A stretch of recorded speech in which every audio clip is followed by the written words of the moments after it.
Hello, and you're watching our brand new show, Melt. I'm Ritvika Gupta, and on this show, we promise to bring you the best from the world of marketing, advertising, and media. And of course, joining me today is the editor of Melt, Anant Rangaswamy. Hello. Hi, Anant. Hello. So, Anant, let me begin by asking you, since there are already a number of similar shows that are airing on TV, so why don't you tell our viewers what is Melt and what sets us apart? You said similar shows. There are no similar shows. That's the first thing. Yeah, so there are lots of shows which cover advertising, certainly, media and brands to some extent, but most of the shows focus on the pretty part of the business, Right. which is the external manifestation of all the efforts of marketing, which is the ad itself. Right. So you look at ads and there's not much that you learn from a show. It's a nice show, you feel good watching it.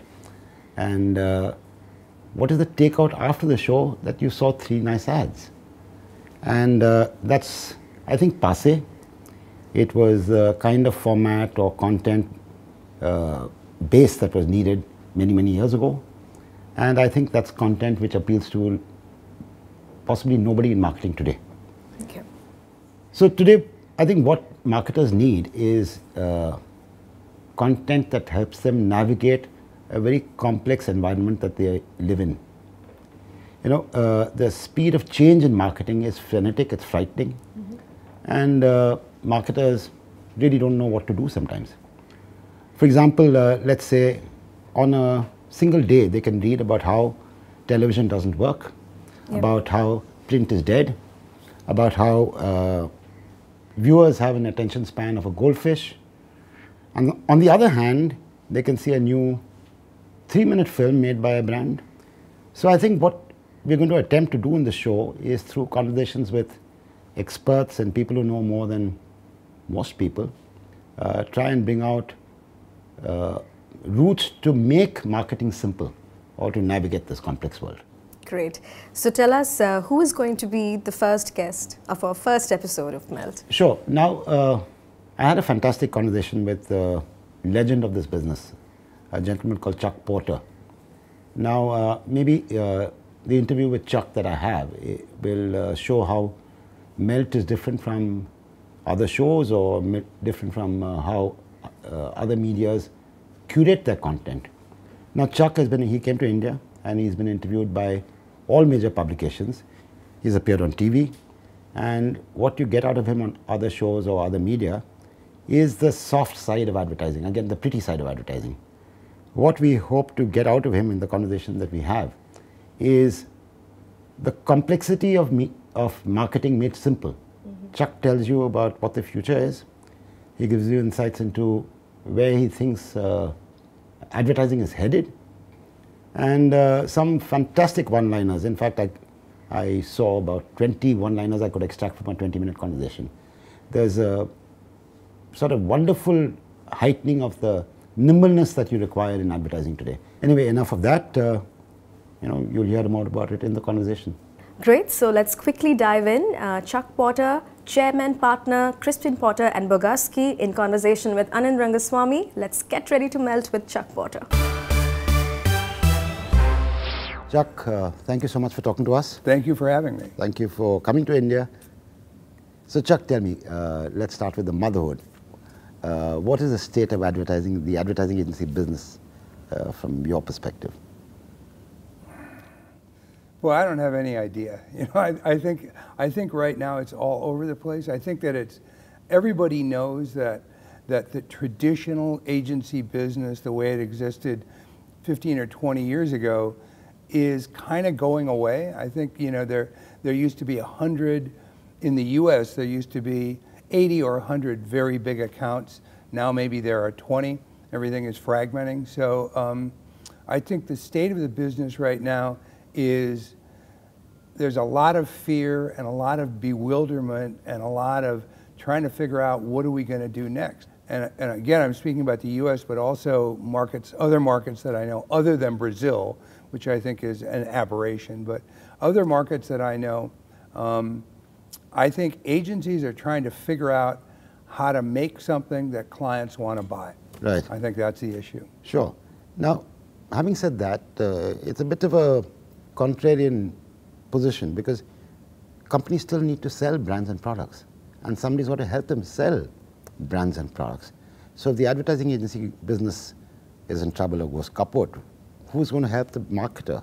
I mean, that's the concern. Well, you know, I think you're absolutely right. And I think that marketers have to market. And Right. people who make things and create services have to figure out a way to get them known and to sell them. You know, the old sort of adage that if you make something better, if you make a better mousetrap, the world will, you know, everyone will know about it. That's simply not reality. There are a million apps out there right now that could be brilliant. They could be way better than their competition or the things that they've been designed to replace, but no one knows about them. Right. So marketing is probably more important than ever, but marketing is very different than it used to be. You can't, you know, and again, I'm speaking sort of from the perspective of the US and of Western Europe. You can't say, okay, we're going to spend X million dollars on television and we know it will do this, because it won't. So I think marketers are just as afraid as agencies are. Marketers read the same newspapers we do, and they're looking and they're saying, I know there's a better way to do this, I just don't know what it is. Right. Social media is gigantic. So I think that the agencies that succeed, or the creators that succeed, are the ones who are going to figure out what is the smartest way to market in the world today. And it's not the way it was yesterday. And I think that technology is going to play a huge role. I think technology, we are at our agency right now looking at very new ways of measuring using technology rather than focus groups and things like that, that give us real answers as to what kind of content people respond to. I don't know if that's a good answer, but I think, It helps, certainly. that's what people are seeking. So that brings me to the next question. You know, 30 years ago, you could buy, you know, an Al Ries and Jack Trout book, or you buy Kotler, and you could read it, and if you read it well, you become a good marketer. Today, there's no book I can buy and become a good marketer. So what's the playbook now? Part of the problem, I think, is that it's a moving target. Right. You know, the world is going to be different next week than it is today. One sort of basic philosophy I've always had in this business, when I first joined the Crispin Agency and became Crispin and Porter, I was a freelance writer for 17 years. I had never run an agency. So I thought, okay, I better go to all these meetings and see what's going on. And I spent a week going to meetings, and I realized we're not actually doing anything here. So I made a rule in the agency. I said, what we're going to do is do something brilliant today. We're not going to worry about tomorrow or next week. We're not going to do 1 or 2 year plans of how to grow. We're going to do something brilliant today, and tomorrow will take care of itself. And it worked for us. And I think that's more true than ever right now. I think smart creatives are going to look at all the tools that are available, all the technology that's available, and figure out, okay, what do we do with this all right now to make something brilliant today? And I think that people are making it up as they go along. And I think that that's why I have been surprised that there haven't been more new agencies or new enterprises emerging who embrace that. Right. I know that that's what we're trying to do. Right. You know, part of your conversation we had in the car on the way here was you convinced Alex to come back. Yes. What was the need to convince him to come back? Well, I mean, I think, you know, Alex has spent the last 8 years mostly doing startups, funding startups, and he and I have done it together because, you know, we've stayed very close over this time, and he has discovered, and together we have funded some advertising technology startups, and I think that the startup mentality, which is the whole idea of make mistakes fast, and then get by them and do the next thing, rather than saying, okay, we're going to do a 1-year plan. We're going to have a new strategy. We're going to spend 1 year rolling it out, and it's all or nothing. It's much better to say, let's try this, and fail real fast so you can do something else. That's what the startup mentality is, and I think that Alex has learned an awful lot about that and embraced it, and I think that that's what agencies need to do.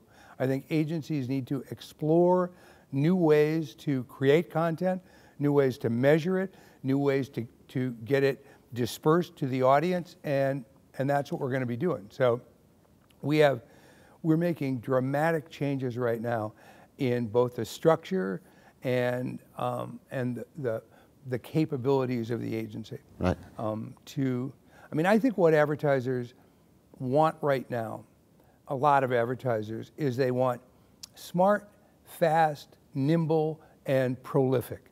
They want to see a lot of work. They want to turn it around fast. They want you to be able to be very flexible.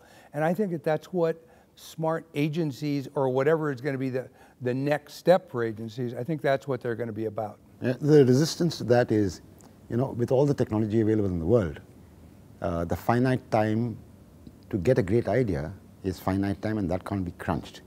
You can crunch, for example, the time it takes to make a film or the production side of things, but how do you deal with, you need, for example, 20 years ago you needed 1 week after a brief. Does that 1 week become 2 days after a brief now? I think that's a really interesting question, because in my experience, you never know. However, most of the great ideas that I think we've had have come very quickly. Right. You know, we used to have a sort of a saying in the agency that the best work is done when the client's waiting in the lobby. Right. So we've always worked very quickly, and I have seen more often time help to soften an idea and make it weaker rather than making it better. So nobody knows where a great idea is going to come from, but I don't think that time is a necessary element. I think it's more talent and instinct, and also things move so fast. You know, the people's memory now is so short and so quick, and you know, I think that it used to be the consistency for a marketer. Consistency was very important. I don't think it is anymore. I think consistency is good, but surprise is better. Unexpectedness is, I think, a more important element in marketing now. So it's interesting, a guy by the name of Kevin Aloka, who used to be the YouTube monitor at Google, and he would follow YouTube trends, and he plotted it all and did an analysis of it, and he found that the 3 things that tended to create viralness, spike viralness, were celebrity, community, and unexpectedness. And in my view, you know, anybody can hire a celebrity. Anybody can create a community of users. The reason advertising agencies exist is the 3rd one, unexpectedness. We can create ideas that people don't expect to see, and that's what sticks in their head. Right. Now, that was a very long answer to no. I think apologize. I don't mind the long answer, because I think it'll help my viewer.